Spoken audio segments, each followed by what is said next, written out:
Hello friends, இப்போ லேட்டஸ்ட்டாக நடந்த அண்ணா யூனிவர்சிட்டி நவம்பர் டிசம்பர் 2024 எக்ஸாமில் ஒரு சில சப்ஜெக்ட்ஸ்க்குலாம் வந்து கிரேஸ் மார்க் வந்துருந்துச்சு. இந்த மாதிரி கிரேஸ் மார்க் வந்திருக்க சப்ஜெக்ட்ஸ்லாம் வந்து காலேஜ் ஃபேக்கல்ட்டிஸ் கிட்ட கன்ஃபார்ம் பண்ணிவிட்டு நான் வந்து ஒவ்வொரு வீடியோ அப்டேட் பண்ணிடுறோம். அதன்படி இந்த வீடியோவில் வந்து 3rd செமஸ்டர் இன்ஜினியரிங் தெர்மோடைனமிக்ஸ் சப்ஜெக்ட்டில் வந்த கிரேஸ் மார்க் டீட்டெயில் பற்றி பார்க்கலாம். Subject code ME3391 or subject code ME3391T.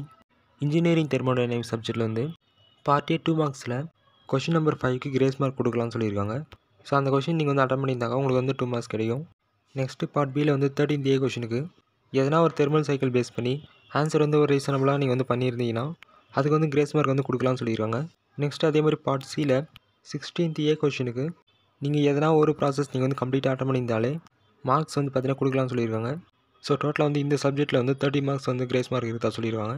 So இந்த சப்ஜெக்ட் பொறுத்த இவ்வளோ தான். ஓகே ஃப்ரெண்ட்ஸ், இப்போ இந்த மாதிரி உங்களுக்கு வந்து எந்த சப்ஜெக்ட்லேயாவது எதனா சம் கொஷினுக்கு வந்து கிரேஸ் மார்க் இருக்குமா இல்லையான்ட்டு எதனா டவுட் இருந்தாக்கா அந்த சப்ஜெக்ட் கோடும் கொஷின் நம்பரும் பார்த்தீங்கன்னா கமெண்ட் பண்ணுங்கள். நாங்கள் வந்து அதை கன்ஃபார்ம் பண்ணிவிட்டு அடுத்தடுத்த வீடியோஸில் வந்து அப்டேட் பண்ணுறோம். ஓகே, நெக்ஸ்ட் வீடியோவில் பார்க்கலாம். பாய்.